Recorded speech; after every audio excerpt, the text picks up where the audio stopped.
প্রিয় ভাইরা আমার, কবরের মধ্যে যে যাবেন, আপনিও যাবেন, আমিও যাব।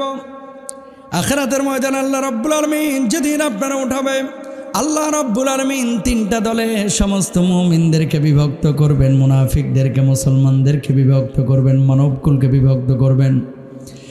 এক নম্বর আল্লাহ রাব্বুল আলামিন কি বলছেন? ফাআসহাবুল মাইমানাতি মা আসহাবুল মাইমানা ওয়া আসহাবুল মাশআমাতি মা আসহাবুল মাশআমা ওয়াস-সাবিকুনাস সাবিকুনা উলাইকাল মুকাররাবুন।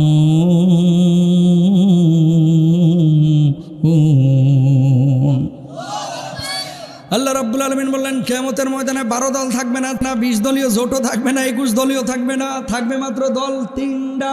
কিয়ামতের ময়দানে দল থাকবে 3টা। আমার আল্লাহ রাব্বুল আলামিন বলছেন, 1 নম্বর হচ্ছে ডান দল, 2 নম্বর হচ্ছে মুখোমুখি দল, 3 নম্বর হচ্ছে বাম দল। সুবহানাল্লাহ। ডান পাশে যে মানুষগুলো থাকবে, আল্লাহ বলবে, গোলাম আমার জন্য নামাজ পড়েছিস, আমার জন্য ঈমান এনেছিস, আমার জন্য আল্লাহর জমিনে দিন কায়েমের জন্য চেষ্টা চালিয়েছিস, রোজা করেছিস, হজ করেছিস, যাকাত দিয়েছিস, আমি আল্লাহ রাব্বুল আলামিন খুশি হয়ে গেলাম। শিরিক মুক্ত জীবন যাপন করেছিস, যা যা যা জান্নাতের যেই দরজা দিয়ে খুশি সেই দরজা দিয়ে আল্লাহর জান্নাতে চলে যা। বলুন সুবহানাল্লাহ। এবার থাকলো কোনটা? মুখোমুখি দল।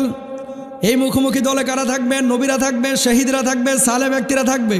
আল্লাহ রাব্বুল আলামিন বলবে, ও নবী, আম্বিয়া আলাইহিমুস সালাতু ওয়াস সালাম, যারা আল্লাহর রাস্তায় এই যে লড়াই করে মানুষগুলো শহীদ হয়েছিল, আমি আল্লাহ রাব্বুল আলামিন রক্ত মাখা শরীর নিয়ে আজকে হাজির করেছি। আমি আল্লাহ দুনিয়ার জিন্দেগিতে ওদের শাহাদাতকে পছন্দ করেছি, শাহাদাতের অমিয়া সুদা পান করেছে। আজকে আমি আল্লাহ রাব্বুল আলামিন কোনো হিসাব নেব না, কোনো হিসাব নেব না। আমি আল্লাহ রাব্বুল আলামিন আপনাদের সহ ওই মানুষগুলোর জন্য বিনা হিসাবে জান্নাতের ফয়সালা করে দিলাম। তাহলে ডান দল আর মুখোমুখি দল যারা থাকবে তারা আল্লাহর জান্নাতে বিনা হিসাবে যাবে। আল্লাহু আকবার বলেন। আর বাম পাশে যে মানুষগুলো থাকবে, মানুষগুলো সব জায়গায় পা দিয়ে রাখছিল। হুজুরদের সঙ্গে যখন কথা বলে, বাপরে বাপ, এলাকার মধ্যে এর চাইতে বড় ভালো মানুষ আর নাই, চকবাজার মসজিদের ইমাম সাহেব। আবার যখন চায়ের দোকানে আড্ডা দেয়, তখন গীবত কমিটির সভাপতি। কথা কয় না দেখি, গীবত কমিটির সভাপতি এলাকায় আছে না নাই? 1 কাপ চা নিয়ে 22 জনের নামে গীবত করে। জামালের পোলা এটা করছে কা, সামাদের পোলা এটা করছে কা, মরিয়মের মাইয়াটা একটা পদের হাড্ডি, আর কাকার 4 পোলা 4 জনের মাইয়া নিয়ে ভাগছে, এটার কোনো খবর নাই। কথা কন না কেন? কিরে মই মুরব্বী দেখে সালাম দেস না কে? কে আপনি দিলেন না কা? এরকম গীবত কমিটির সভাপতি আছে না নাই? আবার যখন মসজিদে আসছে, ইমাম সাহেবের পাশে, মুয়াজ্জিমের পাশে দাঁড়াচ্ছে, বাপরে বাপ, এর চাইতে ভালো মানুষ আল্লাহর জমিনে নাই। আছে না নাই? বাচ্চা নিয়ে স্কুলে গিয়েছে মরিয়ম ভাবি, কই জানেন ভাবি, সালমা ভাবি এত খারাপের খারাপ, স্কুলে এসে আর এক বেটার লোকের টাঙ্কি মারে। এরকম আছে না? ভাবি আপনারই খালি বললাম, কাউরে বললেন না। ভাবি যে 16 জন মানুষের সামনে ফাঁস করে দিয়েছে, থাকলো কিছু? এগুলো করা যাবে? বাম দলে কারা থাকবে? যারা কাফের, যারা বেঈমান, যারা মুনাফিক, যারা মুসলিম নামধারী, মুখে দাবি করতো আমি মুসলমান, আবার হিন্দুদের সাথে গিয়ে আমি হিন্দু, খ্রিস্টানের সাথে আমি খ্রিস্টান, ইউরোপে গিয়ে সুরও খায়। আছে না নাই? বাংলাদেশে থাকলে গরু খায়, আবার সৌদি আরবে মুরগি খায়, থাইল্যান্ডে গিয়ে সাপ ব্যাঙও খায়, আবার ইউরোপে যে গোস্ত পাইলে ধুমায় গোস্ত খায়। এটা কি হালাল নাকি হারাম তোয়াক্কা করে না। রাত্রেবেলায় যে আবার আনন্দ পানীয় গিলে। আছে না নাই? আনন্দ পানি বুঝেননি কি? মদ গাঁজা। এই এলাকায় তো মাশাআল্লাহ কেউ মদটাত খায় না, আলহামদুলিল্লাহ। বর্ডার এলাকা যতগুলো আছে সবগুলো বর্ডার এলাকায় একই চিত্র। নাউজুবিল্লাহ কন না। পৃথিবীর একমাত্র খাবার যেখানে লেখা থাকে যে ধূমপান মৃত্যু ঘটায়, ঠোঙাটা ধরেন এরকম লেখা আছে যে এটা খাইলে মরবি, তারপরেও খায়। কথা কয় না? লেখা আছে এটা খাইলে তুমি মরবা, তারপরেও। আচ্ছা, একটা কেক বাজারে যদি বিক্রি করে, লেখা থাকে নিচে যে এই কেকটা খাইলে আপনার মৃত্যু ঘটিবে, পৃথিবীর এমন কোনো ক্রেতা নাই যে দোকানদারে পিটাবে না। কথা কর না কেন?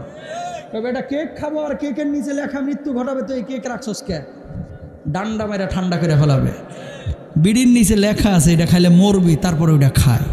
যদি জিজ্ঞেস করা হয় খান কে, এটা কথার কথা লেখছে, ঠিক না? ইয়াবা, ফেন্সিডিল, হিরোইন, ড্যান্ডি, ফ্যান্ডি, আইস যা আছে। আর এখন তো মাশাল্লাহ ইয়াবা টিয়াবা ছাড়াও এই যে কি যেন হাতে ঢালে এমনি ডলে, এভাবে ডইলা ডইলা, ঠিক না? সম্পূর্ণরূপে হারাম, এগুলো করা যাবে। প্রিয় ভাইরা আমার, আবার আমার কিছু মানুষ ভাইরা আছে এখানে, দেখেন খেয়াল করেন, আল্লাহ নবী সাল্লাল্লাহু আলাইহি ওয়াসাল্লাম বলছেন, লাকুনান্না মিন উম্মতি আকওয়ামুন, আমার উম্মতের মধ্যে এক শ্রেণীর মানুষ কিয়ামতের আগে বাইর হবে, ইস্তাহিল্লুনাল হিরা ওয়াল হারিরা ওয়াল খামরা ওয়াল মাযিব। এই উম্মতের মধ্যে যে মানুষগুলো জিনা ব্যভিচারকে হালাল মনে করবে, যে মানুষগুলো চিকন চাকন রেশমি পোশাক পরিধানকে হালাল মনে করবে, যে মানুষগুলো মদ পানের প্রবণতা, মদ পানটাকে হালাল মনে করবে, নেশা জাতীয় জিনিসকে হালাল মনে করবে, যেই মানুষগুলো গান বাজনাকে হালাল মনে করবে, আল্লাহ নবী বলছেন ইয়াস্তাহিল্লুনাল বিহা, আল্লাহ নবী বলছেন হাল্লা বিহাল বালা, আল্লাহ রাব্বুল আলামিন তখন ওই মানুষগুলোর উপর আযাব দেওয়াটাকে হালাল মনে করবেন। বলুন না আউযুবিল্লাহ।